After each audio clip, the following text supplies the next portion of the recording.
light a cigar that way.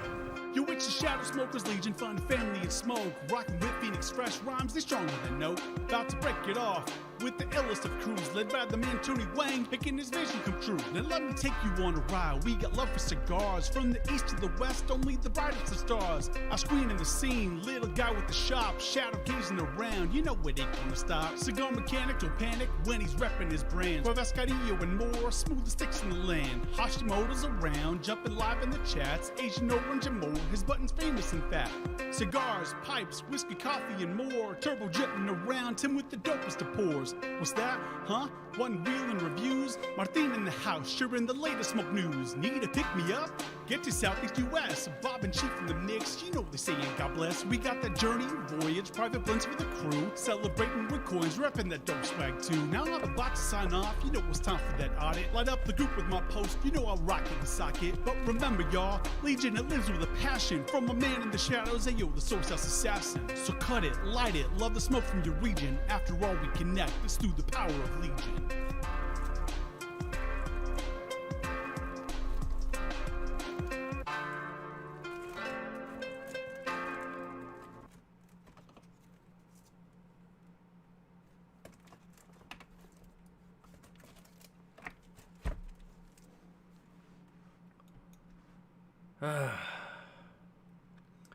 Hey guys, Tony the Soy Sauce Assassin. It is Wednesday. Truly, I should be like happier in terms of things because the meet is coming up, right? The meet is coming up, and it's this weekend. But as you guys know, last week, moving into this week, we lost our prestige member 108, James Wilcox. He's usually number one in tournament when it comes to chat. He's the first one to pretty much post every time for the past few months. Every time he's the first one. He is the first one to post. And there you go. Don't be scared. That's actually his wife that posted right here. So tonight I feel like we should smoke in his honor. So no particular topic today, no particular review. We just wanna chat, right? Just chat. It's fine. I don't even know how he did it. I don't know how he did it. He was able to put the comments in there before I even get a notification that my stream is live. So I am gonna smoke a Romeo y Julieta Reserva Rio Nicaraguan today, only because this is a long one, so I figure I could just do one. Right? So yeah, a lot of people probably don't know him that well because he doesn't post a lot in the group. He actually just chat in Discord and usually in the show. So yeah, but I don't know. He is amazing. We couldn't even do it. We tried to arrange it so that he can get number one, and he still got number one. Like Albert and I will be like, okay, are you ready? Are you ready? And I say 3, 2, 1, and hit live, and Albert still cannot be the one. So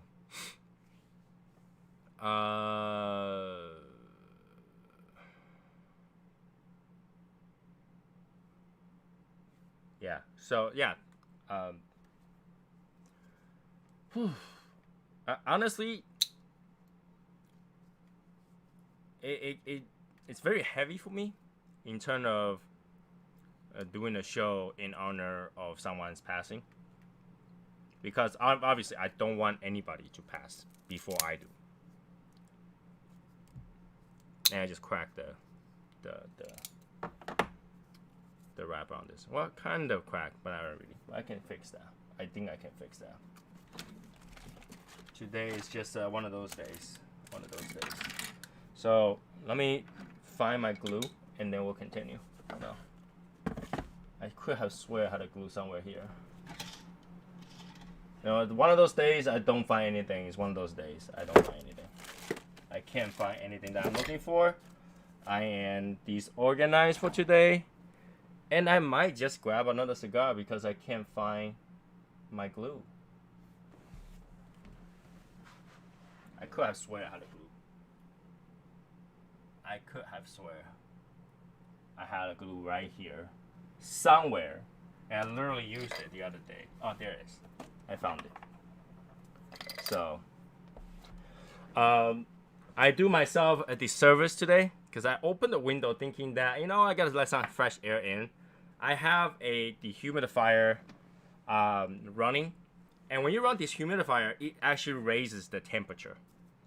All right, so I looked at it, it was like, oh, 65, not that bad. All right, so let me open some window, let some fresh air in there. Well, guess what? When that came in, when I opened the window, humidity came back in. It was at 80% now.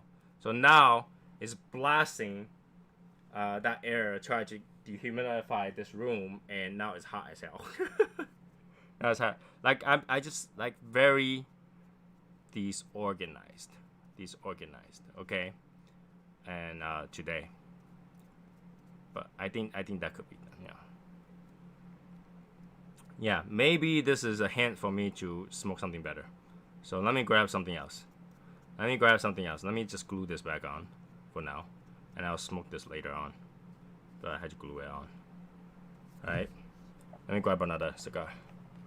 But I'm gonna grab another cigar.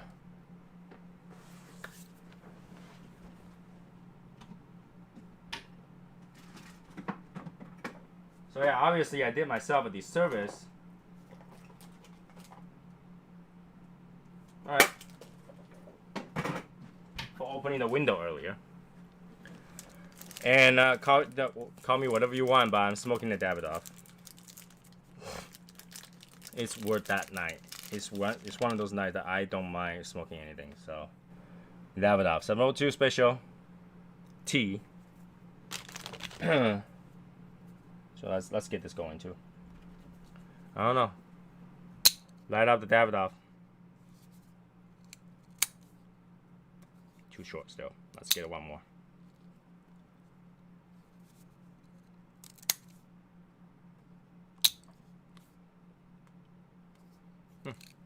I'm okay with that. Okay.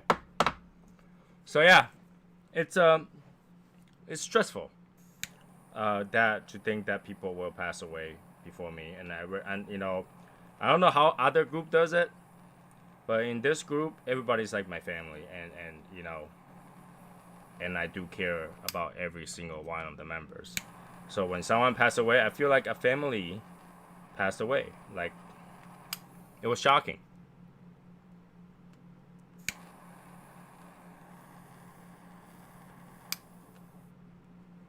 In a way, I am glad that somebody told me about it because I wouldn't have known. You guys already know I don't add people to my Facebook.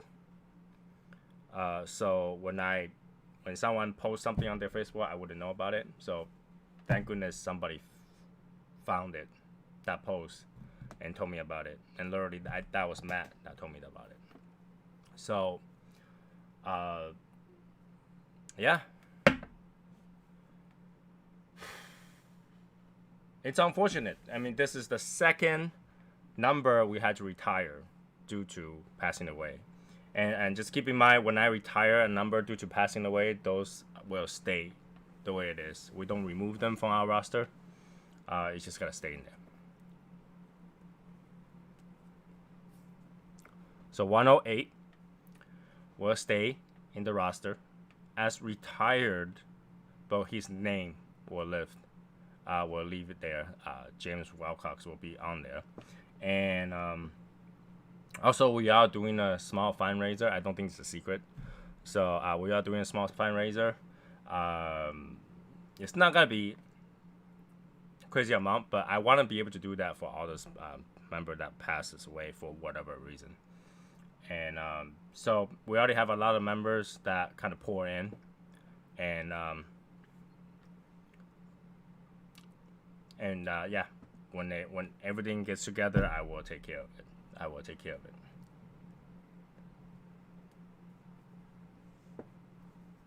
I will take care of it. Um, and it didn't feel that long since the last time a member passed away. And I have that same feeling, I was like, oh, that was not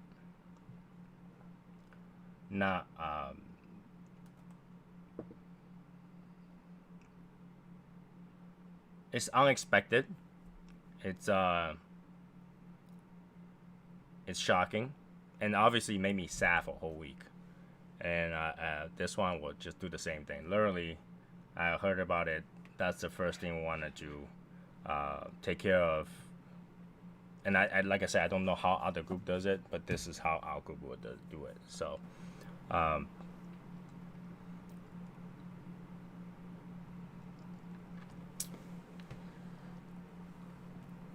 it might sound boring to you guys today because I'm not looking to talk about particular anything.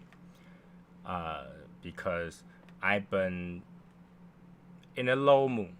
I wasn't like excited. I wasn't thinking what's new, what's special, what's going on. I was just thinking about Jim passed away.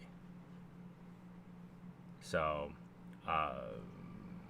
literally, I forgot to send out the cigar for the goodbye for Matt until this morning. Like, I walked by the cigar, I was like, oh shit, I forgot. But yeah, it does pain. It is a pain for me, like, when I feel it, when I heard a member left because they passed away. Because I much rather for someone that leave the group because they're pissed off at me than pass away. All right, so I'm hoping to wait to see if we can get more members on the account, because we're at 16 members right now, or 16 people right now. I want to see if there's more people that get on. We can do a moment of silence for James. So let's wait a few more minutes for people to get on. I know not everybody have the time to get on because it is a Wednesday. But let's see if we'll get like 20 people on today or something like that.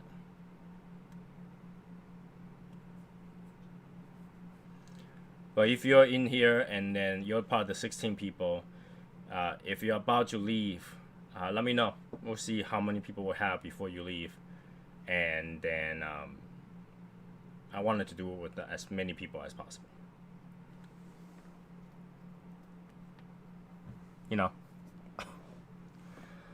Yeah, tough day, tough week, tough. I'm kind of glad that I'm going to Philadelphia this Friday, right? Because I get a long drive. I get a 5-hour drive. And I feel like I have that 5 hours to really cool down and change my mood before I get there. So I feel like that is a blessing that is happening. That is gonna be a long drive. I'll take my time to drive there, and especially the meet is not until the next day, right? So I feel like it's great that I get that few hours alone outside my house in my car, just focus on nothing but the view.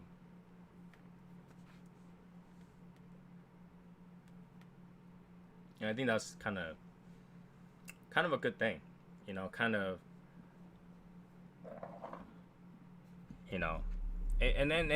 the weather doesn't really help. We have 3 days straight thunderstorm warning, and literally it was just rain and thunderstorm for 3 days.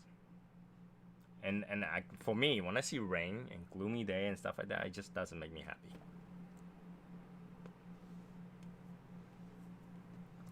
But I definitely miss James for always, when I click go live, he'll be right there. Hey Legion, what's going on? Hi everyone, kind of thing, So sure, we'll do a toast for James. I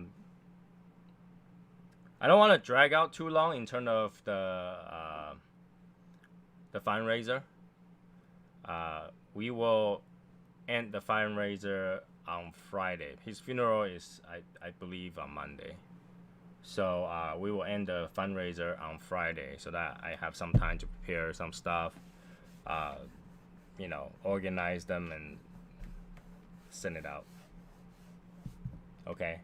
So if you're looking to put a little of something towards the fund, it doesn't matter how much it is. It could be $1, it could be $5, it could be whatever. It doesn't matter, right? It's just a little bit of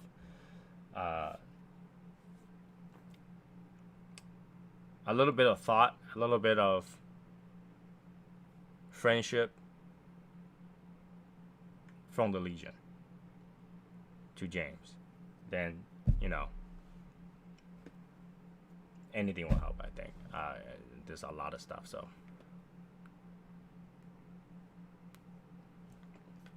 Cat, I'm not saying that we're not hot. We are hot. It's hot as hell over here. It's just that it's wet. It's humid. It's rainy. It's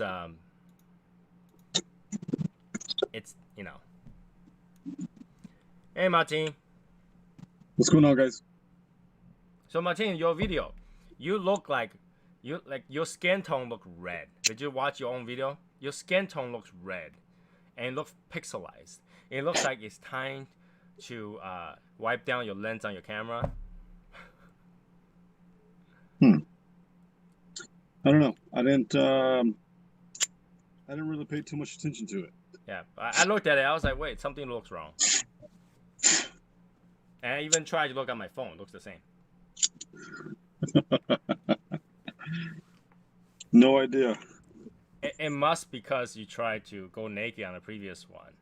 And Probably. Facebook is like, we need to put a censorship towards your face so people can recognize you. Yep. Probably what it is. How many likes do we have on that one anyway? Which one? The one where I say if we get 150 or something like that in comments. I haven't looked. Well, if nobody mentioned my name, I'm pretty sure it's not over, so I'm safe on that one.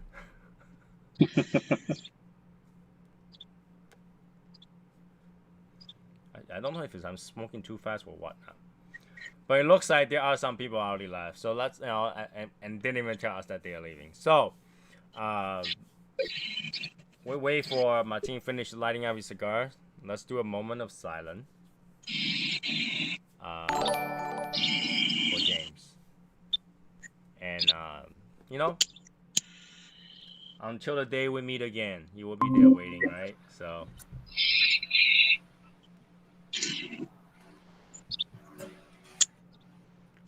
All right, ready? Let's do a moment of silence. 3, 2, 1, now.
That's 1 minute. Yeah,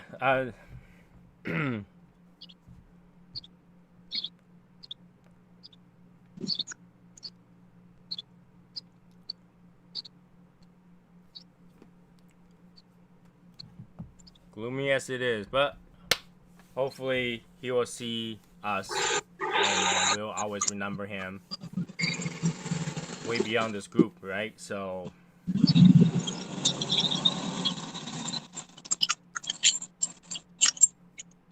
every day, a little bit of smoke goes to our good friend. And of course, Martin will send his Topo Chico up there too. Anyways, I hope everybody's smoking a good cigar today.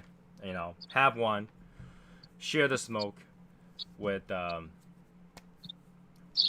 James, and also, hey, James' wife, if you need anything, even if it's just a mental support or just near a year or something like that, feel free to use James' account and come to contact us. You know, you have Sherry's contact. You know, Sherry is one of our mods. If you need anything, let Sherry know. Let one of us know. We're family here, so don't feel like a stranger. Even though we never met you, you know, don't feel like a stranger. So, all right. So, what's new, Albert?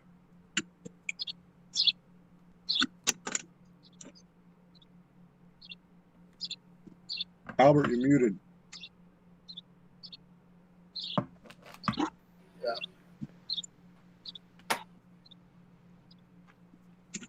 I've been sitting on this one for a while. I don't know. It's one of my better ones, I think. Is that my father's the judge one? The Gran Oferta? You can't tell. It looks like the La Gran Oferta. That's it. Yeah. That's it.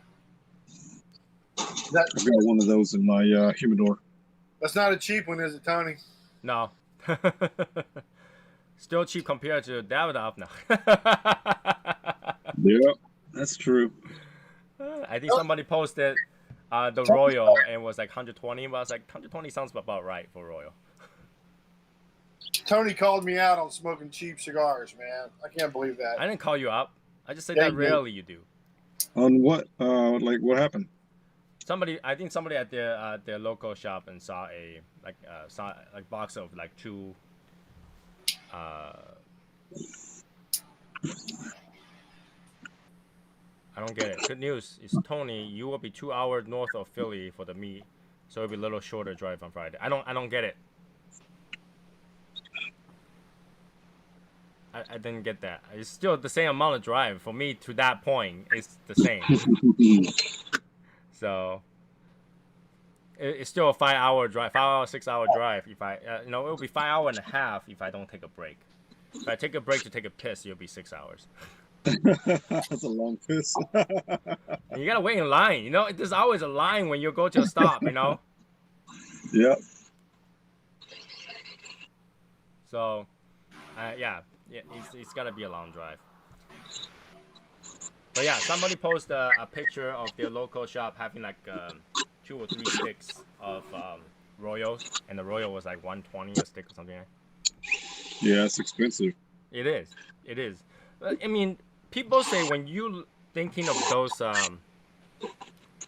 certain price point of cigar, it's just like whiskey. You calculate based on how long it took to get to that point of a final product, and you divide it by that amount of time, by total amount of cost. You'll find that you're only paying about few pennies a day. So when you calculate that and you calculate it in the end, you're only paying few pennies of a day of a whole entire area of people of labor. So if you calculate it like that way,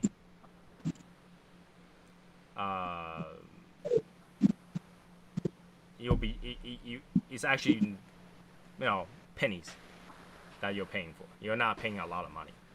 You're paying for the amount of labor, right? For example, if you go think of Johnny Walker Blue, that thing's about $250 a bottle.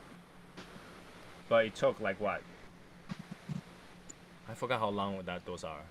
Those are like what, 20 years? Something like that? Yeah. I don't know Johnny Walker, so Well, I don't know much about Johnny Walker. I'll I say. remember Johnny Walker Ghost was longer, so let me get the information so I know what I'm talking about. Because they're not age expression, they're just blue. So let's see. Johnny Walker Blue is 28 years. Is that right? This is 28 years. 28-year-old Scotch. Okay. So Is it really? 28 years old Scotch. Wow. 28 years divided by 250. They're only charging you $10 a year. 12 bucks a year maybe. 12 bucks a year. For that whiskey. That has to go through all the people, all the distilling, all the storage. $10 a storage. It's not bad. Just think about how much you pay for cloud storage. How much you pay for, like, I don't know, Netflix subscription for a month. Yep. So 28 years, if you just do the math, it's actually not a lot. It's actually not a lot if you think of it that way, of course. This thing, I need to cut it more. I should have V-cut it, but I didn't want to. So, what are you doing, Tony? You're not cutting things right today.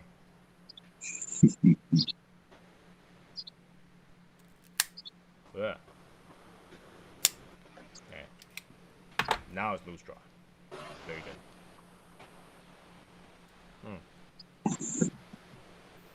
I thought it would be shorter since Philly is 2 hours further from us. It actually makes almost no difference to me. Because I drove to Philadelphia one time from Boston. It took 6.5 hours. And so it's like going straight around. I think that was like highway is like 80, not Route 80. And instead of going that, I'll go multiple different ways, and it would just be a few minutes different. But yeah, either way, less driving is less driving. I mean, unless you're my wife, she's like, on the way back, make sure to go to the market and get me some stuff. So she wanted to eat those donut mochi from Mitsuwa in New York, where like they fry those mochi into like a donut. It's actually really, really good because you pick a small piece of all of it at a time. It's kind of guilt-free until you eat the whole entire donut. Yeah. So she's like, make sure to drive to New York, which will literally, deviate the drive for another 2 hours, and then bring me some donut. Okay, all right, I'll bring you some donuts. She was like, so where are you going this weekend again? I was like, yeah, we're going to a meet, in I said Best Cigar Prices, I believe. And she said, oh, so it's not your event? It's not Shadow Smokers Legion event? I said, no, it is Shadow Smokers Legion event. She said, why you go to the Best Cigar Prices? I was like, because that's the name of the lounge. What, a lounge named Best Cigar Prices? Yeah, apparently they do name it that way. Yep. But yeah, I'm excited, and a lot of people who want stuff is going, so I can just carry them over. I don't have to ship it, so it's good. It'll take me about 15 hours drive to Boston. I think it'll be longer than that. So, well, in that case, Scott, who's bringing the drink for the toast? Should we all chip in to get something nice? Can you go grab something nice? Go all chip in.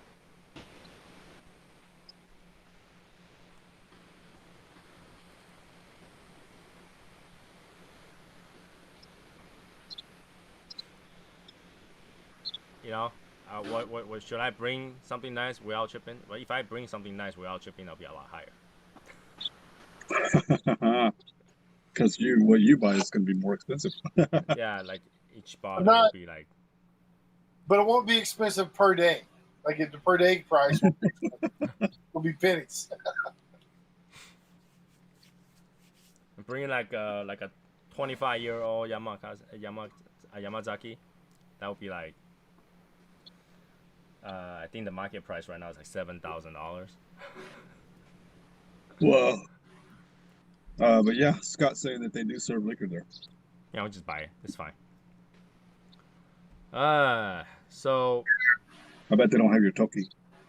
I can bring Toki. Toki is so cheap that it literally will cost less than buying the drink over there.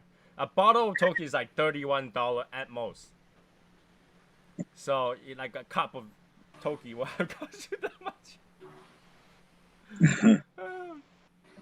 So, yeah, for some of you guys might not notice that I changed the logo again for the group. So if you don't know, just go to Facebook, look at top, or it's posted at the Discord. So it's just a small change. I figure that we don't use the line logo enough, so why not just combine them? Yeah. And after we combine it, it still looks pretty good. Yep. It still looks We have pretty a good. logo. Huh? We have a logo. We don't have shit.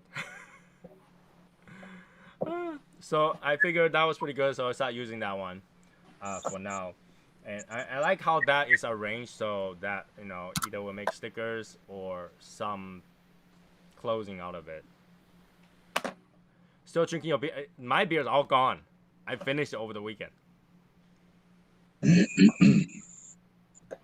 Yeah, that beer is gone. I can't stop. That thing just tastes so good. I think I gained weight, even though I look skinnier. I think I gained weight for drinking so much beer. I feel sick as hell the next day, but I know it was great. It was worth it. It was worth it. I was like, oh yeah. Beer and soda makes you feel sick the next day. But it was good. It was good. I really liked it. My parents-in-law came over on July 4th. And they saw me drinking that. They're like, I want one too. And there you go. Well, next thing you know, it's all gone. It's like I say, it's the beer that my parent will send me to go buy when I'm like 6 years old. You go to a 7-Eleven, you grab the beer, and you're like, my mommy told me to buy this, and they will never ID you. They don't ID you back in early, like late 80s. You're like, okay, I want to carry that home. Little guy, little kid, about 3 feet tall, not even, carrying a 6-pack of beer or like 25-pack of beer, like half his size. Just carry it all the way up, go to the elevator and go up. Oh, here's the thing I can tell you guys. It's kind of weird because I didn't even know it happened. My wife told me this. Now, me and my wife, or my wife and I, we tend to sleep near naked. Okay? And last night, she said she woke up and put her clothes on and went back to sleep. She slept walking, went over to her room, which is across the hallway, and go to her room and put the shirt on, came back and went to sleep. You probably creeped her out, Tony. No, she told me this. I was not awake. I changed pillow and I was dead asleep last night. Wait, you probably creeped her out. So she's like, did you know I get up last night and put clothes on? I was like, no, I didn't. Did that happen? She's like, yeah, I thought someone important is coming, and I went over and put the clothes on.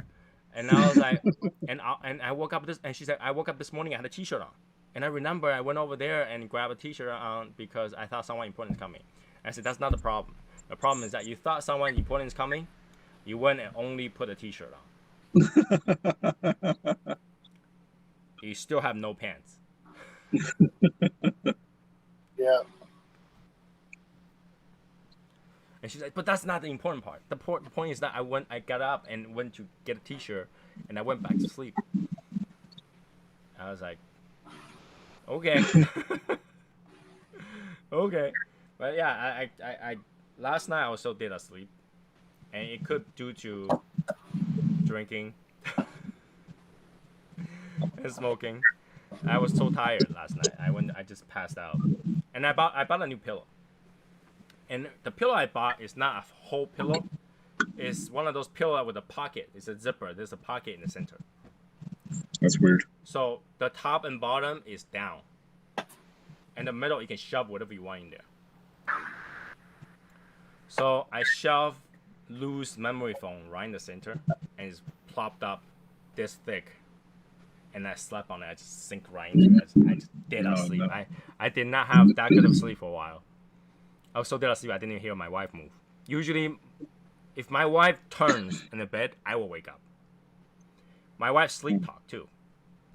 She sleep talk. She can shake around like sometimes because she's dreaming, right? And she will shake a little bit, and that'll wake me up. Yesterday she got off the bed. I didn't even bother to wake up. So, so she was shocked. She was like, I'm surprised you didn't know. Wow. It is healthier to sleep naked. Believe it or not, it is healthier to sleep naked. That's what we always do. Not recommended for people with kids at home. But we do sleep naked and then put on fresh clothes the next day. Because when you sleep, right? If you sleep with clothes on, you sweat and all that stuff goes to the clothes, and you gotta wear that for the rest of the day. So we tend to not wear anything. We shower before we sleep. Shower, bath, whatever. Go to sleep, and then we'll go to sleep, and the next day get up, wash your face and put fresh clothes on. So that way, the day is healthier, right? The day is healthier. So we do that. Sounds weird to people though. Like when the parent-in-law found out, like they were like, why is so weird? And because of that, they never goes up to my third floor again. They will never walk up to my third floor just because it might have that chance of me walking naked. So they never come to the third floor again. So now they have a habit. If they come to my house, they'll open the garage door. They'll open the door and say, "We're here," so that we hear them. And then I'll put clothes on and go down because they don't want to have that weird situation where two naked people walk down. And that's the best part when you don't have kids. When you don't have kids, you can do whatever you want in your house, right? So it's just easier because I cook a lot too, and when you wear clothes and if you get any oil on it, that clothes is pretty much done for. Right. Right. So like, my mother-in-law was like, "Oh, why don't you wear an apron?" So I wear an apron, but here's the thing: oil doesn't go. Here's the apron. Let's jump onto the apron. They go, "Oh, look, there's a face. Let me jump onto the face." Yep. So and then I was like, if I don't wear anything, usually say, "Hey, look, that big ass stomach. Jump on that big ass stomach." I'm okay with that. Yeah. What's up, Juan? So when my parent-in-law comes over, I have to cook. I'll wear my clothes inside out. And what's really funny is that no one will say anything. They will not say anything. And my wife will be like, "Did you know you wear the clothes inside out?" I said, "Yes, I do know because it's very uncomfortable." And she's like, "Why didn't you change it?" Said, "Because I'm cooking. And it's better to have the oil staying inside than the outside." Then no, you just didn't know. I said, "How do you not know when you wear your clothes backwards? Do you not know when you wear your clothes backwards, people? It's very uncomfortable when you wear it backward because like the front will like choke your neck." The seams always bug me. The seam? Like Inside? where it mates, like if it's inside out, it just feels weird. Yeah, because you'll feel this bump. Yeah. Shower before bed, sleep nude, then shower in the morning and get dressed. I don't shower in the morning unless I'm outside. Like if I'm in the hotel, I will. Because I sleep on the bed that's not mine. But if I sleep in my own bed, I don't shower in the morning. Shower in the morning does wake you up. But if I shower in the morning, I'll be like, I need a bath too. Then I will not get out for 2 hours. So yeah, I can't shower in the morning. I shower in the morning when I'm in the hotel, something like that.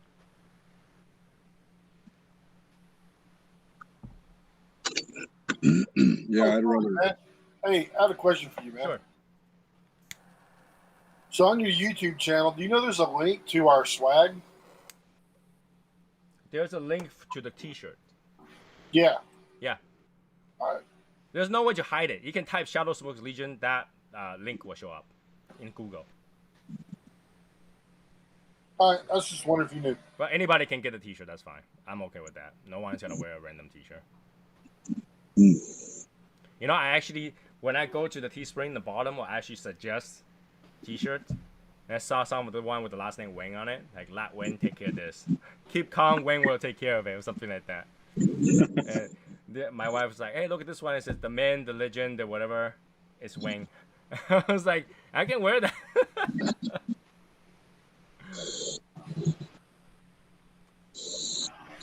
But yeah, t-shirt is okay. I'm okay with t-shirt. It's the custom swag that I don't want people to have. You can members. I know somebody that might get one. I'm just saying. What? But, Hashimoto. no. Yeah. I'm gonna no. Don't. I know who you're talking about. I'm just choosing to ignore it. I'm Okay. not saying, I'm not saying that you're like bringing it out more. I just letting it go. Jeez. Wow. Wow. Wow. Well, you know, if he gets it, he gets it. Whatever. I'm done with this guy. Seriously. And then you want to, you know, Yeah. it's nice to see him go back to track and start advertising and sell out, according to definitions of Martina Maya's definition. So that's fine. Keep advertising stuff. Not my problem, right? That's his livelihood, not mine. Oh yeah. It's all. That's you chase your tail with that, right? Yeah. So That's about all you do is chase your tail with that. you know, his livelihood is that he needs to make a few bucks. Sure. Do it. You know, whatever that is. For me, this is not my livelihood. I'm losing money doing this than making money.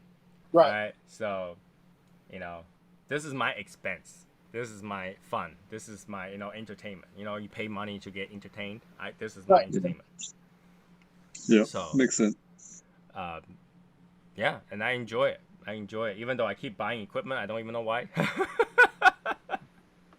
Keep buying equipment, keep buying shit. Even though the setup works fine now, I still like, oh man, I wish I have other, setup, other thing. Like, I just built a computer laptop the other I talked about in the previous show, and today I'm looking at a different laptop again. I was like, shit, should I buy two?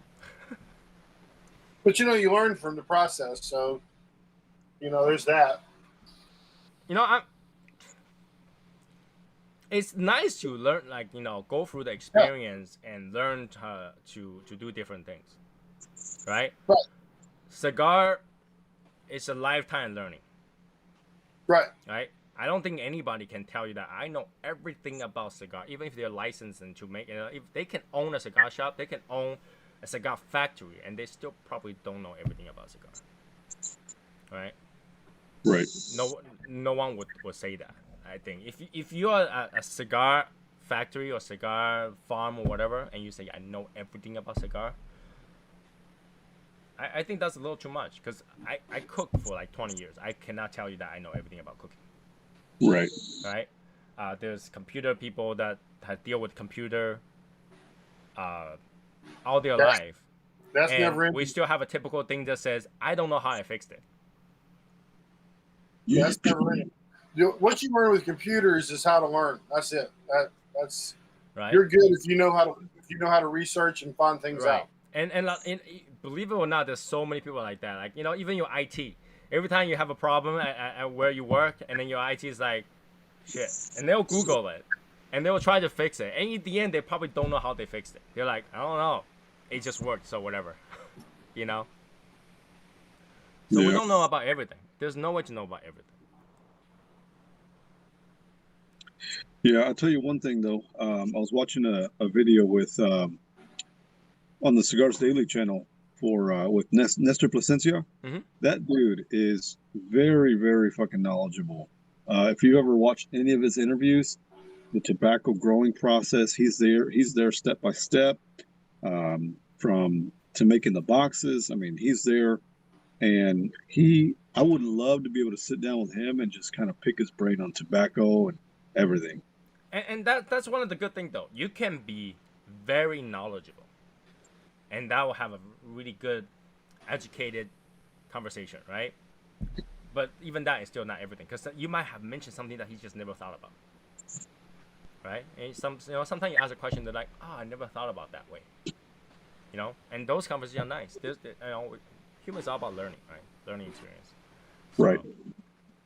And for me, this is a good. even if I'm not learning about cigar, I'm learning about people. Right? My job, I talk to a lot of people. But because it's in the business environment, you can kind of estimate what's gonna happen, right? Like for example, Martin worked in a part. If somebody walk over pissed, he probably know what kind of part they're looking for, right? Somebody show up with a big ass credit card, they're like, someone had a big part that they need to replace, right? You learn, Yeah. you get used to it. And Yeah, for what I me, love is when they come up and they're like, I don't know what I need, but this is what it looks like. right? Oh, yeah, exactly. I know exactly what you need. So he's a gray scar. Oh no, come on. That Anyway, was good. so yeah, That was, it's a learning experience. I learned a lot about people doing this. Unfortunately, I also learned that there's a lot of hypocrites out there in terms of the cigar industry, That's true. right? I we hear a lot of interviews where people says, um, you know, this industry is about brotherhood, sisterhood, friendship and stuff like that. It seems like that's very commercialized term. It's a cliche, yeah. Yeah, it's because the people who say that, a lot of them don't practice what they preach, right? Right. They will practice on the surface though. Like if you meet them somewhere, they're gonna be super friendly with you, because you are their business, right? You are their livelihood. You are their business. So, yeah, but behind the scene, it doesn't seem that way a lot of time. So when I met somebody that's not like that, it's like finding gold. It's like walking in the riverbed. You see all the stones on the water, and then you found one piece of gold in the center. You're like, yes, that is it. Lifetime friend right there. Right? So, it's nice to be able to do that. And then, you look at, you pick that one up, you pick the gold up, and you look back to that riverbed. All of a sudden, that riverbed looks very plain. It's nothing special about it. You don't even want to be in that riverbed anymore. You're like, I'm done. I'll say this, Tony. It's not an indicator that it's fake, but I find that people who talk about it a lot, they brag about it being a certain way, where they talk about it a lot. It's like they're wanting it to be that way, but it's not there yet. They're not necessarily doing it per se, but Right. they want it to be. And so I sometimes get skeptical when I keep hearing people talk about a certain thing over and over again. It's like, really, you want to see the evidence of it. I'd rather see the evidence of it.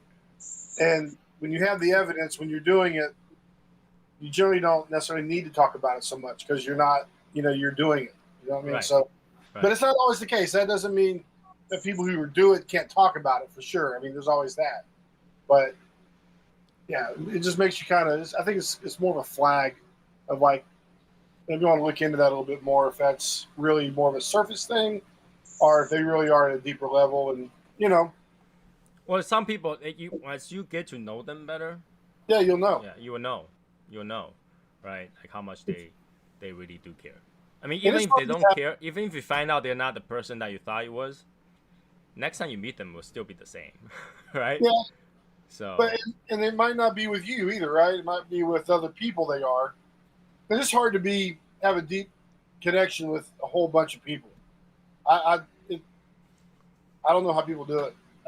Maybe there are some people who do that, but I tend to have several deep connected friends, and then more surfacey myself. So I don't know. It's the reason I brought that up, the reason that I thought about that, is because my wife asked me. Because we already done this twice, right? For, Adam, and now for James, right? My wife asked, does that like something typical in the cigar industry? Like a group of people, when you're in a group, somebody passes away, do you guys all do that? I'll be like, that would be really nice if they do. Like imagine something like Cigars Daily, they have like what, over 10,000 people. If over 10,000 people do that, it will be a very sizable fundraiser. It will be a very helpful to those people who needs it. Right. But the fact that is, I think no group does that, and which is I find that kind of sad. I feel like everybody, if you're in a group, if you are there to make friends, right? Get to know the people, treat them like a family, treat them like how everybody was preaching. It's like, this is my family. We're all friends. We're all brother with the leaves. We're all sister of the leaves. We should help each other. Then this industry will be very, very nice. But it takes time though, right? I mean, it's hard to if you're in a group of 10,000, it's hard to be as connected in a meaningful level, right? Well, but then even that, but I think that is up to the person. It is up to the person, but there's only so much time in a day, though, Tony. You know what I'm saying, right? I know what you're saying. Obviously, a lot of effort will have to be paid to know 1,000, 10,000 people. Yeah, and even with our group of 150, there's pockets. There are different groups within the group that spend more time together than others, right? But let me and that's okay. I think that's. Let me put it in an example. All right, and don't take offense on this, because I'm just thinking about it. It wasn't like there's no what's right, what's wrong. I'm just telling you what went through my mind process. Okay. Sure. In a church, how many people go to that church? Let's say a big one, maybe 1,000. If one person passed away in that church, everybody will do something, even if they don't know the person. Right? Mm-hmm. The priest will probably know the person. Right? So it's not the number, it's whether or not the person want to take that effort to know the person. Yeah, I agree with that. Right? And let's be very, very honest. James Wilcox has not been in this group for long. Right. He's been only a few months, but he made an impression. Everybody knows him. Huge impression, right? Right. He connected and he was consistently connected. He's connected, and there's willingness to get to know him. We read his comments, we talk to him, and relationship is mutual, right? It takes both sides. So when you say, it takes a long time, a lot of effort for everybody to get to know 10,000 people, sure. But really, if you really think about this, it only takes one person in a group that knows the person that's in trouble to mention it, to really galvanize the rest of the people to help. Oh, yeah. But absolutely. That does not happen. That's the problem.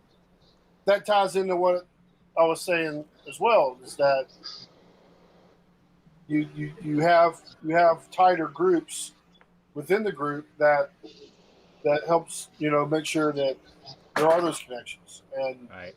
those are obviously more meaningful connections than others, right? And so until you get to know them and you spend some time on a meet with them or group, are in person, and then to maintain those connections takes time. I'm not saying it takes a long period of time. I'm saying it consumes your time to do those things. And if you're doing those things, then yeah, you're going to be rich. You'll be rich because of those relationships.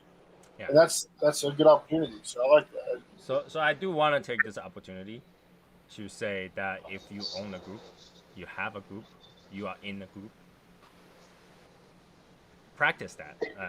Get to know the people and help each other, kind of thing. Because I can only imagine how helpless and lonely when something happens. And the place that you spend the most time, which I think it will be cigar groups for those people who are enjoying cigars. If you can't find help where you are spending the most of your time, it gets really hard. Right? Yep. He's not spending a lot of time here, but I feel like he's one of us. So, Yep. I'm gonna miss it. Yeah, I'm telling you, I'm gonna miss it every time I click go live and then I don't see his name. I'm gonna miss it. Yep. So, and I just those people who preach them. Those people says, oh, we're a tiny group. We're cigar industry is small. We are very friendly with each other. We help each other. Do that. Don't just say it. Find out if somebody's need help. Find out. Right? And I always say this, and I'm gonna say it again. Legion members, something goes wrong. I don't care how small it is. Tell somebody. So that we know. We always talk about this, okay? There are people that contact Martin, there's people contact Albert or Sherry when something, even the smallest like argument going on. You need a year. We're all here. I'm here like 24/7. Okay? If somebody message me, if I hear it, I'll read it. Okay? So make sure. Even something going on in your life, you can't tell in details, that's fine. You don't have to. Just tell us that you are dealing with some shit. So that some of us can go, okay, you wanna lie off, you wanna vent, go ahead and vent. Our group, there are people that go vent, right? It's like, I hate my job, whatever, go vent. Go do something, right? Mental healthness, very important. Stress. Life is very stressed. I actually watched this anime, and it tells about transmigration, which one person went to a fantasy world kind of thing. And I think it's funny the way they portrayed it. They say that, well, you used to live in Earth, so when you come to this world, you're 10 times stronger than everybody else. And they're like, why? Right? Because Earth is a hard place to be. Living a life on Earth is stressful, right? Live in the fantasy world, everything's fantasy. Life is easy. Live in Earth is hard. You're stronger because you came from Earth, right? People don't realize that, right? People don't feel that way. It's like, people say, I'm not stressed, I'm happy, I'm working every day. No, everybody has a book that's hard to read in their house. That's how we describe it in China. Hey, Mike. Hey, Mike. So, when you have trouble, when you are dealing with a lot of whatever reason, whatever thing, let it out. Yeah, I mean, I for one have always, even if it was just like a after show, I mean, you guys have pulled me through some shit, so you guys are always there to talk. Right? We are probably the closest people to some of you, aside from your real life friends. And we can become your real life friends. Come to one of the meets, we can be your real life friends. And like I say, I treat everybody in the group like a family. Yeah, jump on a live, man. I mean, that's go on the hangout, Jump on the hangout. Get it, figure it out. Hey, if you guys feel like I don't practice what I preach, let me know, because I really do feel like you guys are family to me. I feel bad if something does happen. I always try to do something. Right? I always try to. If I can't do anything about it, I offer some advice. If you don't want advice, you can say, hey, Tony, I don't want any advice, just listen. I will just listen. So use some of our members as your example. Like, we went through helping Bob, we went through helping Christina, we went through helping Fernando mentally, and it's all because we knew if we can know about it, we can be there, right? And in a way, I almost feel like it's easier to vent to someone of us because we're not there. Virtually, it makes it easier. In a way, I feel like a lot of people feel like In the example, it's like keyboard warrior. You feel much more powerful if nobody knows you, right? If nobody who knows who they are, you're more active. You're more verbal online because no one knows you. So it makes it easier, in my opinion. So just let somebody know. Get help. Get help, right?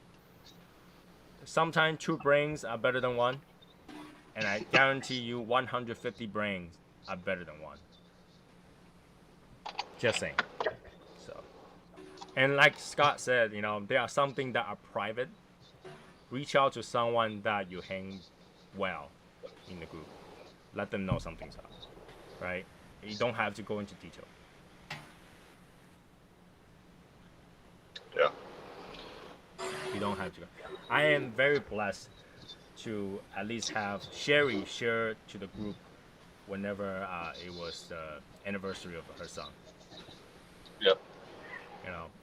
Obviously we cannot make that better, but we can be there to offer the same prayer, to offer the same care, to offer the same thought to her passing son.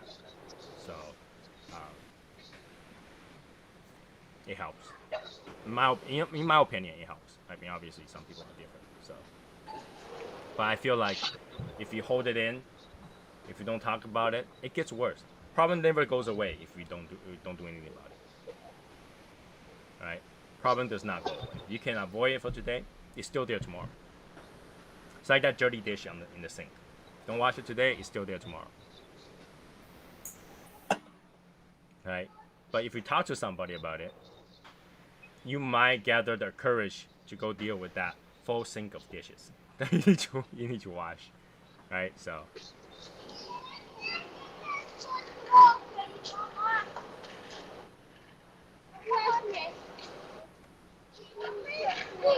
yeah. So a lot of good people are here to offer their ears, minimum their ears, right? And if anybody needs help, just let us know. Let me know. Right? If you're going through a hard time, you need some time away. Let me know, because people do ask. Believe it or not, when somebody disappears for a while, after show we talk about it. We're like, oh, have you heard from this person? Have you heard from that person? We do care, and it offers me comfort if I say, have you heard about this person? What happened to them? And somebody told me, yeah, he's going through some shit. And, I feel better. I said, oh, at least in the minimum, somebody knows about it. Yeah. Right, so that's a good thing. Woo! All right. Yeah, one of the things I love about this group, though, is that even when, for me, I guess, even when I don't say much of what I'm dealing with, I still, I guess, you can read it all over my face, and people still reach out to me and say, hey, I noticed something. If you need somebody to talk to, let me know. So just having people to reach out and know that you're going through something without mentioning it. I mean, because I guess they know your personality, and when you're not acting your normal self, they can kind of tell. Mm-hmm. So I've had a couple people just reach out and say, hey, I just want to check up on you. Just say hi and see how you're doing. And don't get me wrong, though. There are some times where something's wrong, and they don't hear from me, but they hear from others. But I knew about it. It's because I feel like sometimes people feel privacy. I respect other people's privacy. All right. If I feel like if they need to talk to me, they will, and I don't ask them for details. If like literally, I just need to know you're doing well and you're feeling like shit. And if you feel like shit, I constantly do ask, how is he doing? Is he better now? I don't ask the detail because sometimes it's hard. Some people don't want everybody to know the detail, right? Some people don't like everybody's like, hey, I heard about this, blah, blah, blah, and the person had to explain it again. So, if you feel like I'm that kind of friend to you, and you have some trouble, you can come and talk to me. I'm not gonna ask you the detail. If you feel like that to share the detail, that's fine. But I'm not gonna ask you the detail because I respect your privacy. And if you want to tell me detail, I will remember it. I will try to help with it. And even that, I probably would not share the detail if I choose to help you. I will say, you're going through some tough time, blah, blah, blah, and we choose what to do with it. But you're not going to hear detail from me, because if the person is willing to share the detail, you will know. Right. And that's how I roll. I don't, I'm not going to go out there and says, hey, Martin had a bad day. It's because he wear red underwear today. Right? It will be Martin had a bad day. Why, Tony? I have no idea. He just, had a bad day. So, I'll cheer him up. I will send him one of the calendars. He's going to use it in his bathroom. Okay? So, just for the record, if you notice I'm not saying as many dad jokes lately, it's not because I'm having any problems or dealing with anything. It's because Tony don't let me. I'm having to tone it down because of Tony. Here's the thing about dad jokes. The most dad jokes, just that. Okay? I don't buy that, Tony. No, I don't believe that. We all have different issues in life, and I know me personally, I usually just distant from people, but I know that this group's always there when we need it. Awesome group. Gotta run. All right, Scott. Take care. Take care, Scott. See you soon. Only a few more days. So, yeah, I mean, dad jokes. Like, I'm not a dad, so, giving the dad joke is not... He doesn't get them. I didn't grow up with my dad. We don't have that kind of jokes. It's practice. I don't think Tony's gonna ever have kids. It's like Michael. Michael ain't never gonna have kids. It's different though. I'm not doing any prevention. If it happens, it happens. If it doesn't happen, it doesn't happen. You know what I'm saying? I'm perfectly fine with my current, situation. Right? 2 people world is great. Life is easy. I don't have to worry about going out and buying. It's already bad enough. I have to worry about buying like those pee pad for my dogs. I don't have to worry about. I have an empty room. Literally, I have nothing in there. My wife literally used that to do her yoga exercise. And that's my baby room. It's painted baby blue. Okay? So, and don't tell me, wife is a girl. Baby blue is a pretty neutral color, okay? Girl and boy can both use baby blue. If I had to change color, I could. So, I have it set up. I even bought a tiny little potty train toilet thing.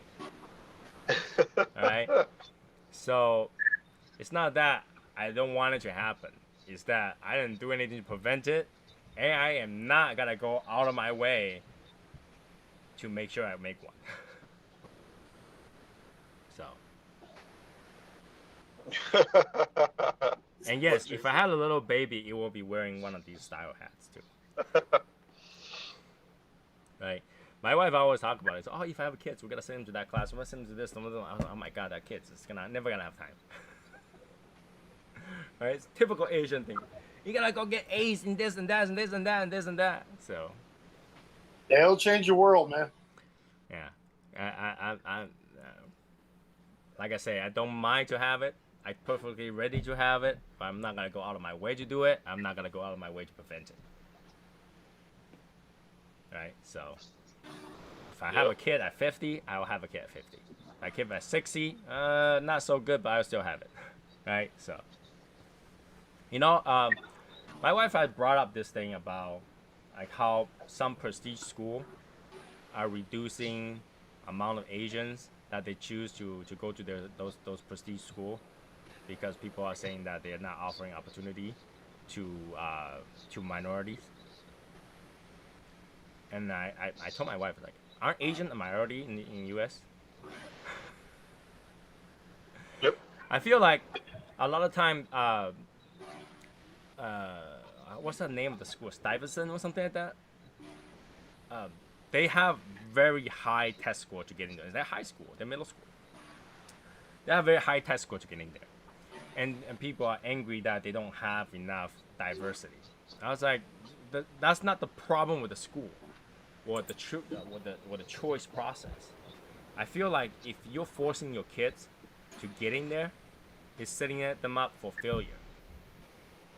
Yeah, they have way more education, They have way a higher end of education, but at the same time, that means they move super fast, right? The only way to learn more is to move faster, right? You're setting them up for failure by allowing them to go to that kind of school. I'm Asian. I can't go to that school. You know, bring full knowledge, but I only have so much knowledge. I am not gonna spend 12 hours my day to study, and those kids will spend 12 hours their day to study. So they get into that kind of school. If you say my daughter applied for a collegiate school at UNT, University of North Texas, and she didn't make it, but yeah, there was a lot of Asian, Indian students applying. To say that, but it's not because the school only accept that kind of student. Agreed. I agree with that. I'm just saying. But they want to set you up for success, not failure. So they knew that they had to give you certain tests for you to like. Oh yeah, no, it was the kids that got it took. I think they already took the SAT, and they took the SAT in 10th grade, and they were already scoring maximum out. They were maxing out on that. They were in the top. Granted, there is like tricks to take an SAT. Oh yeah, yeah, but even that. And there's tutoring centers that'll help you do well with it and all that. So yeah, right. So like if you think about that, like by saying we gotta choose less of these, we gotta allow more of those in, you're setting them for failure. What's up, Weston? Imagine this, okay? Imagine if you got a 900 SAT. For the sake of diversity, Harvard accepted you to go in there. You gotta have a tough time. You gotta have tough time because they expect you to know a lot of things. Like the prerequisite of their classes, they expect you to know already. You're not gonna find classes for the prerequisite. So you're setting yourselves up for failure. You're gonna drop out before you know it. So I don't know how like the American society has become like this. It's like, we gotta allow all those things because for the sake of diversity, rather than for the sake of capability, right? So it's like allowing someone that has worked in the office all their life to go farming the next day. They gotta kill all the crops, right? Allow someone that's super nerdy, only deal with technology, to work in a wood workshop the next day. They will lose a finger. So I don't understand why like America has become that kind of society, where we go, okay, no one's left behind. We gotta allow everybody to pass. Not only that, you gotta pass. We gotta allow you to go to a school that you cannot excel. And if we don't, it's the school's fault for not accepting it. It's the school being prejudiced, right? If your kid is up for that kind of education, they will have the knowledge to get in there. That's my opinion. Obviously. I rather like it's a choice when you have kids go to school, right? My choice is usually this, okay? You can be the best of the worst, or you can be the worst of the best. Which one would you be? I'd rather be the best of the worst. I want to be the best of the worst, not the worst of the best. Yeah. Right? You can get an A in other school, you're constantly getting F in this other school. I'm allowed to get A, right? That's gotta promote me to continue to learn more because I gotta feel great. It's like, yeah, I'm so good. So I was talking this. I was listening to a talk show. When talking to him, I was listening to a talk show today, even, and the guy brought it up that he's like, because I could be like this. I could be at a speaking engagement, and I could tell people I went to Harvard, and then they'll say, "Okay, that's nice," and that's the end of it. that's the end of it. It's like now you have to get to the business of whatever you're talking about and doing whatever you're going to be doing. So yeah. There's a lot of stock put into where you go, and he was saying that for people to say they've gone to this school or that school, because once you get there, now what? Now what do you do with that? Or once you graduate, now what? It's more about what you do with your knowledge, what you do, Right. how you contribute. That's really the key, and you can do good things and have a different education than others. So There's only one thing I cannot handle that Asians do that I absolutely hate. It's like your senior year of high school, you got accepted to 16 different colleges. I'm like, what the hell are you doing? If you know which one you gotta go apply to those, not 16 of them. You're taking away other people's opportunity to go to those those schools. Well, you also confuse yourself, right? You create more of a dilemma for yourself. Well, they already know which one they want to go. Eh, When you apply to 16, you know which is your top few. Usually, your guidance counselor will tell you to choose, one preferred, one safety, and couple in the middle. Right? That's not 16. right. You're wasting resource. That's what it is. Wasting resource. And that is, the cigar industry knows that the best. Cigar industry, when you buy a bundle cigar, the bundle cigar will never try to sell at a high class situation. Right? If you think about this, okay? More people is gonna smoke bundle cigar than the rest of them. True? Right. So technically, bundle cigar is actually more loved than the name brand cigar. But bundle cigar will never say, we gotta make us a premium tomorrow. Diversity. It depends on who's selling them. Huh? It depends on who's selling them and what they name them. No. Like for example, the what's that? The APS. Was that the name? They could have say, you know what?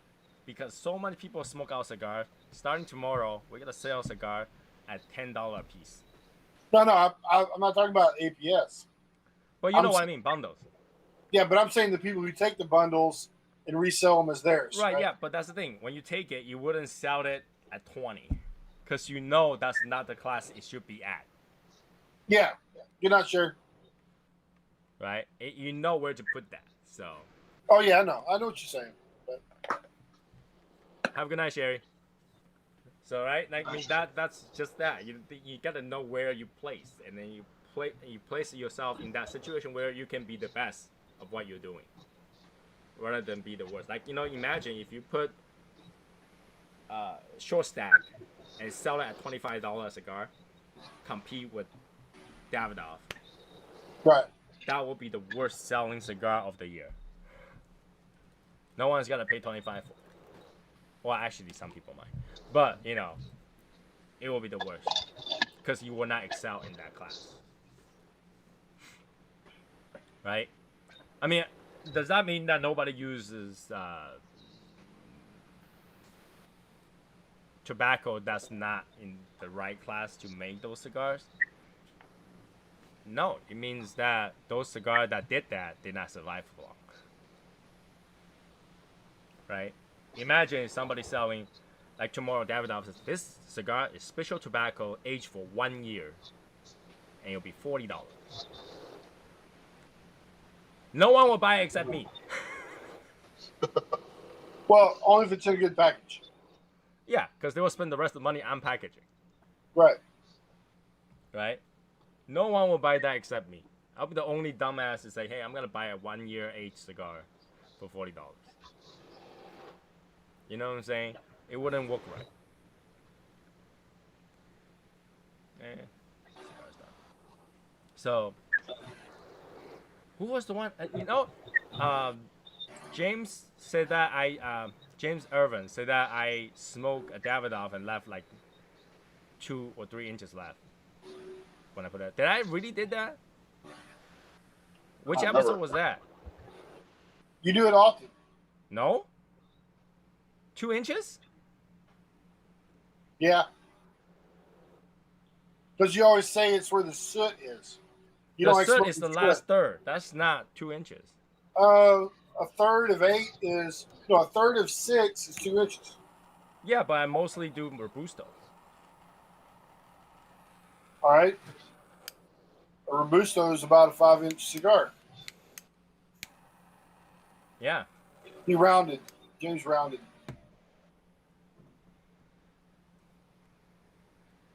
I mean, I don't think the last little bit is meant to be smoked, to be really honest with you. Yeah, most people stop at a band. I stop past the band unless like you start to build up, you start to have bad draw. I will stop because I don't know if you guys notice when cigars start to have bad draw, you start to feel the strain. You tend to take more inhale. You just take a harder puff, and you're gonna get those like no smoke, but then mostly those that the nicotine from the cigar that's not burning. I don't know if it's just me, right? I mean, yeah, if you like a cigar a lot to knob it, yeah, sure. But I feel like you know it's why smoke the worst part of the cigar? Keep the best part. Always remember that cigar being the best. Just the enjoyable part. Like if you smoke a compound, you'll leave the last half alone. Yeah, that's right. The Kung Pao was only meant to be half smoked. Right? If you only smoke half of it, you're like compound is the best cigar of the year. That's probably what it was. Is that you probably should only eat about half your Kung Pao anyway. So, because they probably give you too much of a portion anyway. So it kind of makes sense that you only smoke half the cigar. I don't know about that. I don't know about that. I would eat the entire compound. I know, but they give you too much. They give you American portion size. So. That's why you always get it in a to-go box. Actually, if you eat compound chicken in China, it's like 70% chili. Chili? Like chili pepper. Those chili pepper bits, it's like 70% of that. Yeah, let me show you a picture of similar of what that is, okay? Yeah, ready?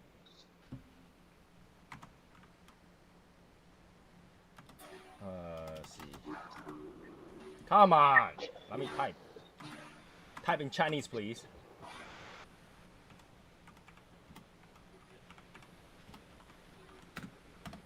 Alright, ready?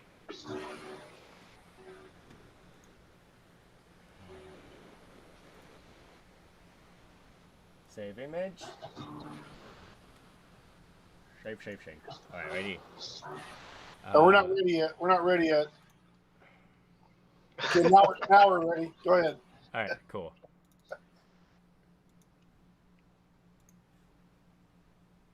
Right here.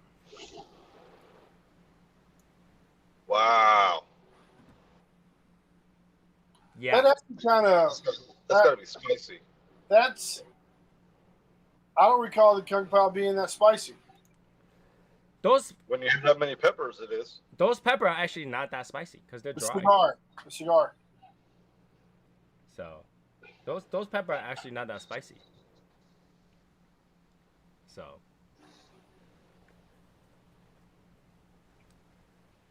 I don't know. So yeah, you'll technically only eat 30% of it because 70% pepper. People actually complain if they go eat that dish and didn't see that much pepper in it. Wow. Do you eat the peppers? Mm-hmm. I don't. Was that Mexican compound? No. Let me see if I can find another one. So usually they chop it into very fine bits. That one is actually like not that authentic. So let me show you another one.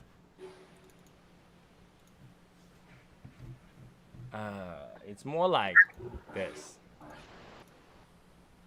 That's more like it. So yeah.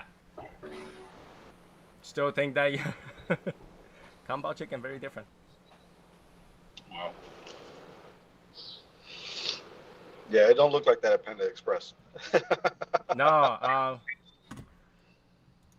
it depends which region of China too, of course.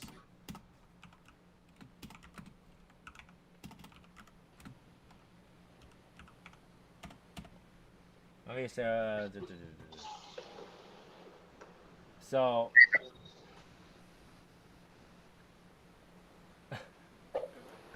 this is pretty much the US version.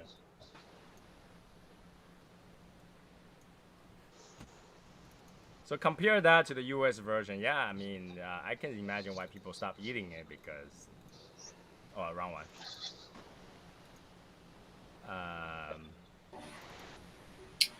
Why it doesn't it load? There we go. Why is it that big? It was a Texas size. I guess so.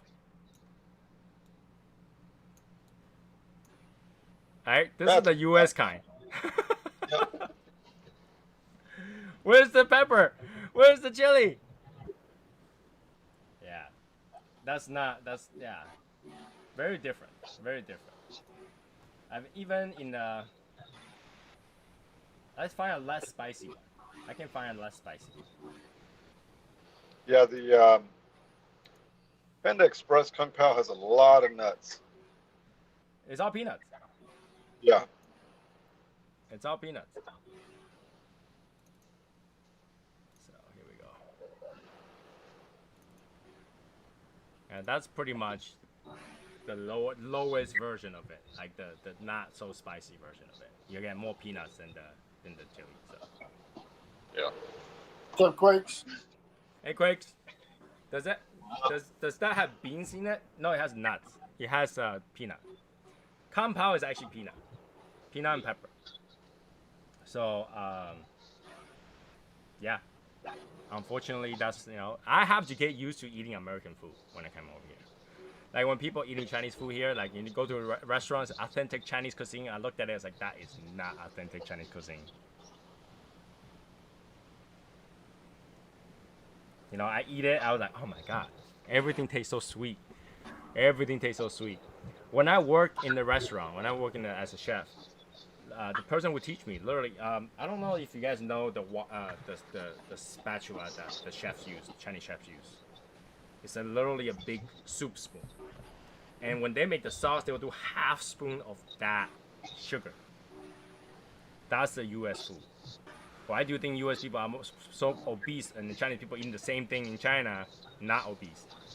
Because they don't have half of that sugar in there. So when they put that much sugar in there, nothing spicy is gonna taste spicy. Right? Nothing's gonna taste spicy because you have all the sugar in there. Right? So, I don't know. And there's a lot of people in the U.S. love spicy food though. There's a lot of people in the U.S. will go out of their way to find like spicy sauce. I just don't know why they don't go with that authentic spicy Chinese food. Authentic spicy Chinese food, right? And there's a lot of people that will go eat like ghost pepper this, ghost pepper that. Martina Maya loves ghost pepper. He just doesn't let you guys know. But nobody goes to eat that kind of stuff. I don't know why. I cannot find authentic Chinese food. Like even if I go to the authentic Taiwanese food over here, it tastes quite authentic but more sweet. Yeah, it's like even with the Mexican food here. The Mexican food here doesn't taste Mexican. I mean, I have never been to Mexico, but when I eat it with when I go to a friend's place, like actually Mexican descent, their food tastes nothing like the Mexican food here. In fact, they don't even eat taco. They just eat something else. U.S. greater than Chinese sugar. I don't get that. Sugar is sugar. But good try. Yes, most Chinese restaurants will have one or two amigos as chef. Yep. When I work in the Chinese restaurant, we have this one amigo that can do all the work. That literally doesn't matter which one. If the head chef is not there, he can be the head chef. If the appetizer is not there, he can be the appetizer. If the head chef is there, he can cook regular food. And in fact, those amigos can work their knives better than the head chef sometimes. Right? They will listen to Mexican music and they will chop food and then they don't even look at it. And they will be still talking. They were like talking to the other Mexican people that's working there in Spanish. They don't care and they just go through the day. They work very, very hard. Right? Like the head chef comes in, he's about to chop thing and it's like, Let's all chop this thing, and amigo will be like, it's already done, yo. Yep. And they'll always learn like a few Chinese words to say in the kitchen. It's funny as hell, and they say it very nicely, very very well pronounced. Yeah, what's funny is when you go into Asian restaurants and you hear Mexican music playing in the back. So they are. I don't know. Mexican people work very hard in the Chinese restaurant. Mexican people just work hard anywhere. And what's really funny is that one of the restaurants I worked in, the people that eats there can actually tell if Mexican was cooked that food. What they couldn't tell is that person who cooked it is actually Mexican. They're like, who is the head chef? This is the best thing I've ever eaten. Like, I've eaten all the different kind of restaurant. And this beef with broccoli, oh my god, so good. You know, so good. This is gotta be my favorite Chinese restaurant. And then you look in the bags like the Mexican guy's cooking. Yeah.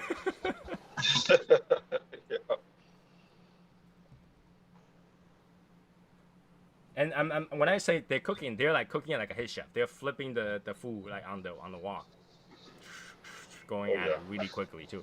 And they're usually faster than a head chef. I don't know how. Like, you know, oil's oil, fire's fire. They're just faster. They're just faster. So, same with the pizza spot by me. So Mexican people making pizza. Because Mexican food is Americanized. It's Mexican. The Mexican food here is Americanized, right? In a way. In a way, right? In a way. I mean, if you go to Taco Bell, yeah. Well, can you even call Taco Bell Mexican food? No. Taco Supreme. I remember I see the commercial. I don't know if you guys remember that. Like, you know, they were eating tacos, the hard shell tacos, and everything was fall apart and stuff like that. And the little girl just came out with the flat bottom one and just tossed the girl up and everything. I said, there's no way Mexican would do that. To say, oh my god, it's so smart to have the bottom. They probably have a way to eat it that we didn't know about that does not break the shell. I just don't know. Right? The hard shell, there's gotta be a way to eat it without breaking it. There's gotta be a way to eat it. Tortilla underneath it. Right? And you like put a hard shell taco and put the tortilla on the outside. I'll be like, that's like cooking spaghetti in Italy and break the spaghetti apart before you put it in the water. Anything with a hard shell that's Mexican is not Mexican. Anything that with a hard shell is not. So hard shell taco is not Mexican. There we go. I didn't even know like the corn tortilla hard. No. No, yeah, the corn tortilla when it's hard, when it's like super fucking hard, and you put your meat in there or whatever, that's not Mexican. Really? No. I didn't know that. Like when I want to make a hard shell, I will, I'll fry it, and then I will literally make it like a taco side, so it's like a fried taco shell, and that's to me better than those crunchy ass shells that you get at Taco Bell. Okay, so let's say this. Okay, is burrito in the U.S. close to the Mexican burrito? What canitas?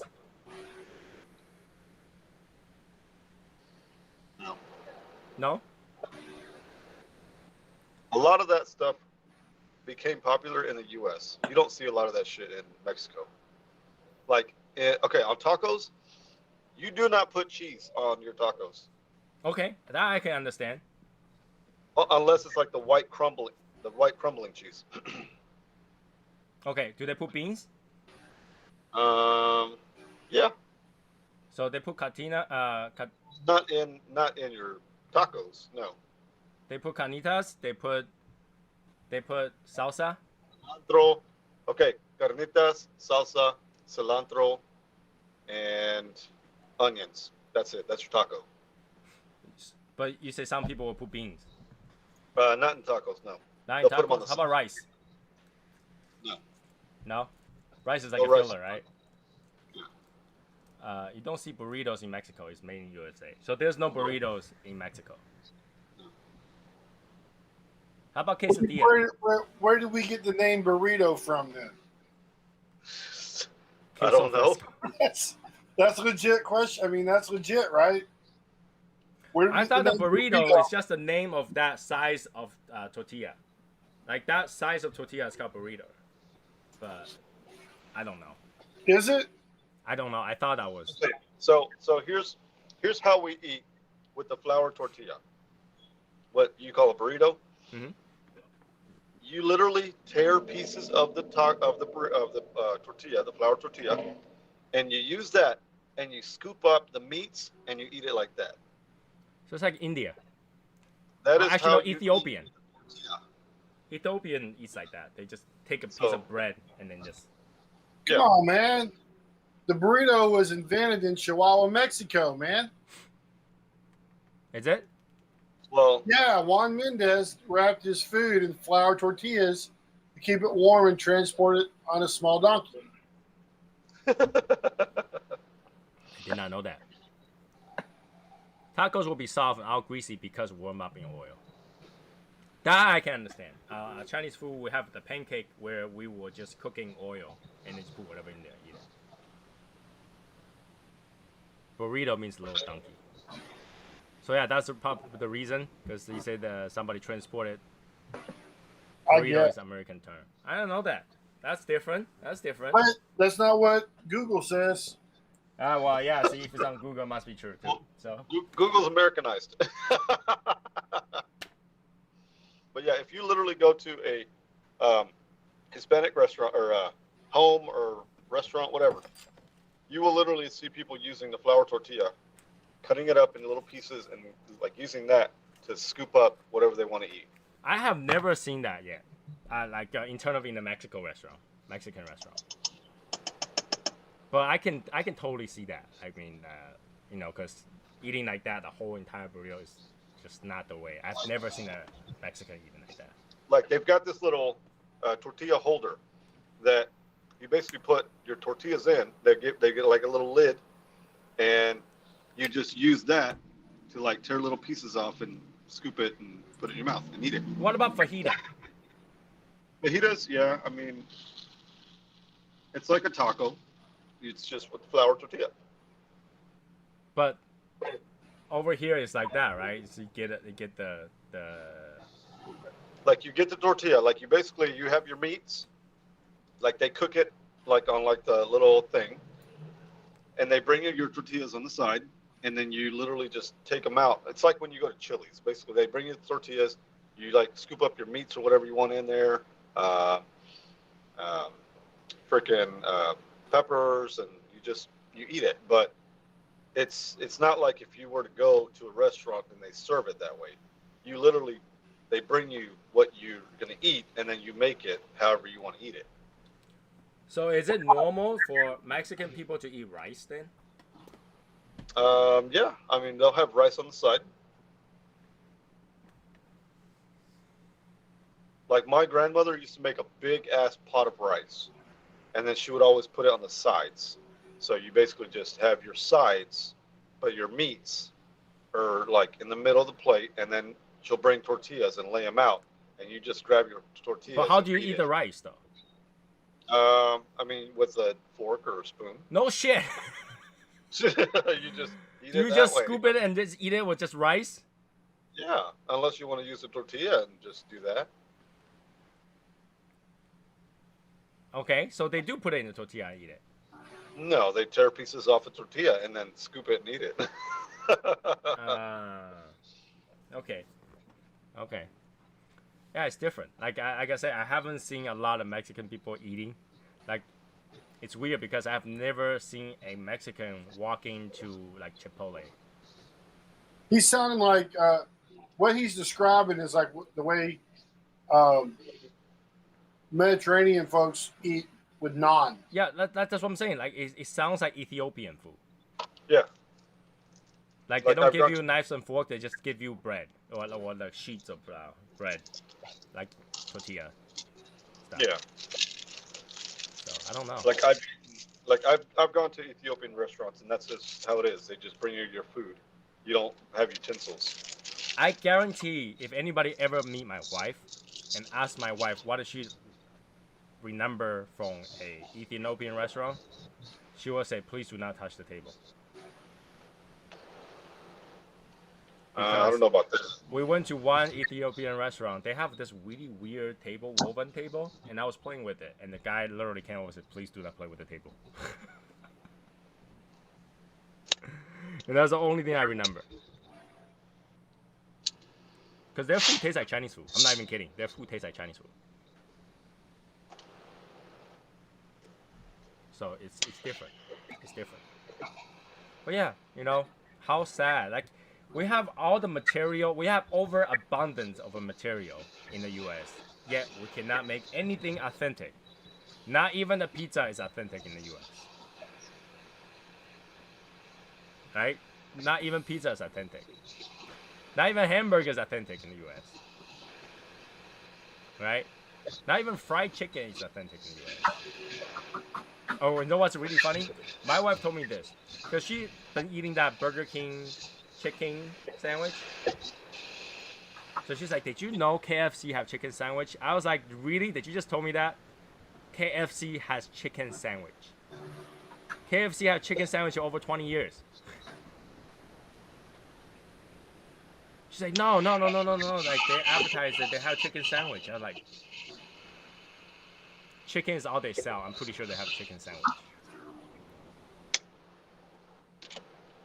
No, I don't think they did. They did. They have chicken sandwich since 1993. I literally find that today, checked it out today, and then showed it to my wife. They've been around a lot longer than 1993, though. In fairness, they've been around a lot longer than 93. Right, I say they have chicken sandwich for over 20 years. That's what my statement Yeah, was. I hear you there. I'm just saying, it's you would think they would have that already, though, right? Right, because when I'm like living in Asia, prior to coming here in the U.S., we have KFC, and when we go to KFC, we never buy the chicken on its own. We buy the chicken sandwich. So I knew when I was young, there's already chicken sandwich. So like we don't really get the buckets unless it's a holiday. We just get the chicken sandwich and eat it. I've read it. What's arroz rojo? What does that mean? What does that mean? King Ash, can you kind of explain to what arroz rojo is? I don't know what that is.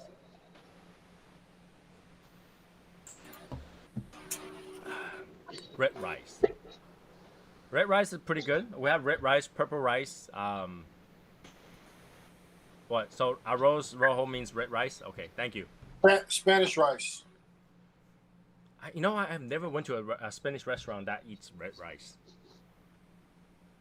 They have like pilaf, more like than anything. But yeah, went to the wrong restaurant. What can I say? Like even when I go to Indian restaurant, I enjoy Indian food. Okay, I tend to enjoy the Indian food in Asia more because they actually taste like Indian food. Over here, it just tastes like everything tastes like tikka masala. Doesn't matter what you order, it tastes like tikka masala. Do you like the Indian food that's more based on coconut milk? No, I actually like the Indian food that is like very sauce based, like a lot of masala, a lot of those what's that thing called? The little pots. Can't remember the name. It tastes very earthy.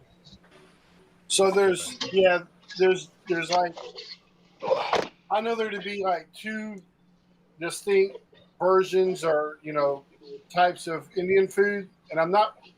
There's one place we went to often where I worked at TI, and it was a lot of milky kind of stuff. I didn't like that as much. I like the other ones that's more savory, like kind of wasn't just the creamy stuff. Like basically, when I taste the curry in the U.S., it doesn't taste like the curry everywhere else. The curry in the U.S. just like chicken tikka masala, that kind of stuff. I mean, the curry that I taste everywhere else has like a different flavor to it. So it tastes pretty good when I go to Japan to eat the curry there. Let me see. Do I have photos? I was thinking about starting a business. Well, I was going to sell a business name. It'd be fast food for Indian food. It'd be Indian fast food. Indian fast food, and call it Hurry Curry. You know what amazes me is that a lot of Indian people eat Chinese food, and they have their own version of Chinese food. Like they call it like Manchurian Chinese food, something like that. Obviously, they don't have beef; they have lambs and chicken. But like, it tastes Chinese food, but it's just different spin to it. It tastes kind of different, but it's Chinese food. It's pretty good. So foods are good. Foods are nice. Like I just wish that. I don't know. I just like to eat things authentic, and I knew that things, whatever, doesn't matter what I eat here, it's not authentic. It's not authentic. Well, so to that point, does it matter? Yeah, because when you actually taste the real thing, you understand why they make it like that, and it tastes good. But if you like what you're eating, if you're enjoying the food that you're eating, then you're enjoying it, right? Well, yeah, but then in that case, you're eating food for the sake of getting full. No, not necessarily. I mean, you eat it because you like what it is, right? I mean, you eat it because you like the flavor, you like the texture, everything that makes you want that particular food. Whether or not it's authentic or not, really, that doesn't matter as much. I mean, what if you got the authentic stuff and you didn't like it, right? I mean, it's authentic and you like it because it's authentic, but you really didn't like it as much as you did the different kind of food. Let me put this in perspective, okay? I eat the stuff here is because these are my choices. I get that. Right. But if there was that choice, I would have go towards the authentic choice every single time. I get it. Right? And it's not like, okay, you say you enjoy them. Well, obviously, there are different level of good food, right? But I feel like the authentic one does taste better. Right? Okay. So here's my point. I think I've got a way to describe my point here. So my wife wants, she wants us to go up into the east and Boston, different little, historical places, American history. And every once in a while, you'll come across this restaurant that will serve authentic food from the 1700s. Right. And I'm trying to convince her that we can save our money because, A, they're probably not selling authentic food because, frankly, some of that food probably tastes like shit because they didn't necessarily cook it. They didn't have necessarily all the spices. They didn't have the palate's different. I mean, there's a lot of things. If you were cooking the exact recipe of back in the day, you may not like it. It may not be so good. It may not be as good. I get what you mean, because it's like they didn't have a whole lot of the different spices and shit. Like they would literally just cook the meats, and that's all you ate. Like was just the bland meat. Let me put that in perspective, okay? Since you have that example, sushi is nothing but fish, right? Right. Authentic sushi tastes different than the sushi that you eat here, right? Even though there's nothing on it. It's how they prepped it, how they treat it, how they prepped it together.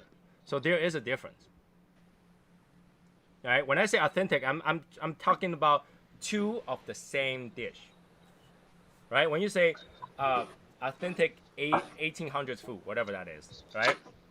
Then you have to compare to someone who's selling the exact same food, 1800, authentic or not. Right. Right? So okay, over here you can probably get margarita pizza. You get dough, you get tomato sauce, you get tomato and cheese and basil, right? But the ones you eat here, guarantee 100% taste different than the one you eat in Italy. Mm-hmm. Right? So that's the difference between authentic and not. But if you like it, you like it. No, you liked it because at this current situation, this is what you can get. Agreed. But But if you had a choice, authentic one would usually be better. but I'm saying you do have a choice. You could eat this kind of food, or you can go other places and eat different kinds of food, and you chose that meal. No, again, that's whatever that's available. That's not a choice. That's like, here's a pile of shit. Which shit would you rather choose? You obviously choose a better shit, but you know, here's a pile of shit, but that's authentic. I would choose that pile of authentic shit if I choose to I eat hear shit. you. And that's fine. I mean, and that's cool. I'm just saying. Yeah. Right? And a lot of time, I feel it's different to use authentic ingredient to bring out the flavor versus condiments to bring out the flavor. They taste different. And what I prefer is the way it was originally made to make that food famous. That's the reason why they taste good. Right. And you can imitate it and make it taste kind of similar, but you always feel like there's something different once you've eaten the authentic one. Obviously, if you never taste the authentic one, you never know. Right? You never know. Right. But a lot of time, I feel like once I taste the authentic one, it's prepped by, you know, the correct way or whatever, they taste different. Even if it's a very minuscule amount of difference, it's different. And a lot of time, funny how that is the authentic one is cheaper. Right? You can order a Domino's pizza, costs you $20 a pizza. Where you go to authentic pizza shop that prep the pizza just the way they were like 30, 40 years ago, it costs you like $2 a slice. And when I say $2 a slice, that's a quarter of a pizza. Yep. Right? Not like the Domino size. Right. Right? And they're cheaper. In a way, that's cheaper. And then it tastes better and you know, it's probably healthier. Right? So there's a difference. Authentic food is good. Authentic. I mean, like I say, I eat whatever here that's at that point enjoyable out of the rest. Like, you know, sometimes it's crave pizza. Sometimes it's crave hamburger. Sometimes it's just crave this and that. But it doesn't mean you can find them. Right? So, just because I make that choice doesn't mean that was my number one choice. It just means that I have no choice, so I make that choice. I agree. But I still go back to, if you enjoy it, you like it, then it is what it is. I mean, there's also a different level of enjoyment too, right? Sure. Right? So, we'll be satisfied with 80% enjoyment. But if there's 90 somewhere near you, you'll choose that 90%. Yeah, I get that. So, I don't know. It's just you know, it's a preference, and I choose to. Like, I always wish that every time somebody show me a food, they show me the most authentic ones. So here's an example. The way they had to preserve fish and beef back then, or particularly fish, I think, that's going to be a different kind of fish than what we're eating now. Right? So, like, you know, when they had to salt the fish? I eat those. I still do. But in order to cook it, you'd have to debrine it and try to get as much salt out of it as you can. It's still going to be overly salty. It's not going to be like going and getting a fresh fish. Currently, we can have all kinds of fresh fish, right? But back in the day, it wasn't the case, and so it was a different kind of recipe. I grew up eating those preserved fish. My grandmother will hang a fish fully salted outside the window for like 3 months until that thing is dry as hell and stink as hell. Right. And I eat that, right? And I'm so used to that. When I came to America, one restaurant was selling those fish cooked, right? The same look and everything. I ate it. I was like, this thing tastes nothing like the authentic one. Even the authentic one is super. Even though the authentic one is salty as hell. When I mean salty as hell, I mean like I feel like I took a spoon of salt. Yeah. That's how salty it is. I prefer the authentic one. Right. So. And I asked the restaurant, it's like, this doesn't taste like, it's like salty fish. It's like, yeah, we can't do that here, so we just add a lot of salt. Yeah. Right? So, you know, there's way around to get that flavor, but it doesn't taste right. Like something's different. Yeah, I agree. But yeah, like I say, I prefer authentic, and I hope that somebody show me like, hey Tony, let's go eat this whatever food. They show me something that's authentic.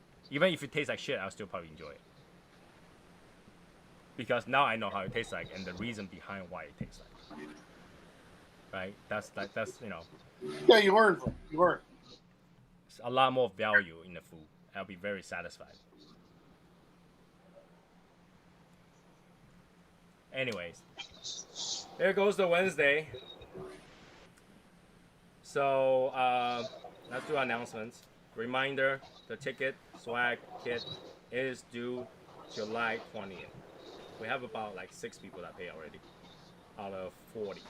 So reminder: July 20th. Okay. I did get an email about how the membership card was being made. And Good night. what? Good night, Good Miss night. Wilcox. I think her name was like Andy or something like that. I just saw earlier. Good night. So I did see the membership card is being made. I just don't know when it will come. But when it shows up, those people who have the card and the prizes will be sent out together. Because you know the card is so tiny, there's no point to send it by its own. So putting it together will probably hold the shit better. Yeah, thanks for being here. I'm glad to know you. Good night, So, Andy. like I say, if you need anything, contact one of us. So those are going on. What else is going on right now?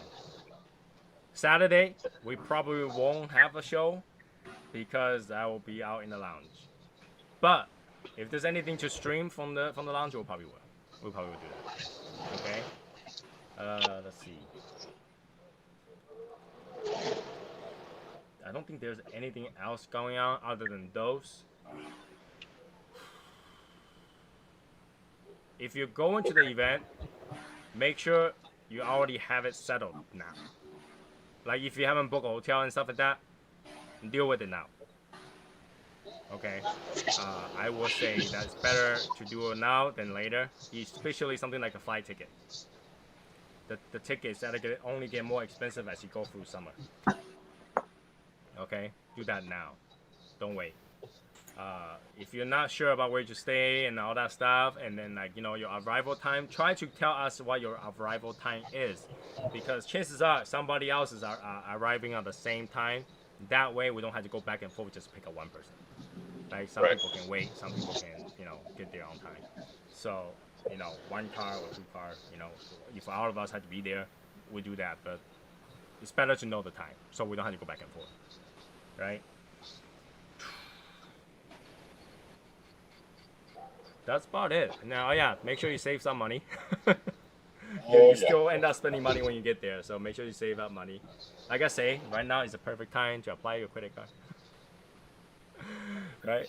Other than that, Hashimoto is making those like holograph t-shirts. So if you were thinking about Hashimoto shirt, but you were like, oh, I'd rather have the chrome, the hologram ones, contact Hashimoto directly. Alright, contact Hashimoto directly. Thursday around 3:30. Alright. So Jason, make sure you keep eyes on the post on who's going where as well. We also posted that once we know everybody's going on. Maybe I should start a thread for people who have their arrival time. That way we can kind of organize a little bit. All right. But there's not many people arriving Thursday. I think I'm the only one other than James arriving Thursday. And now we have Jason Martin. Okay.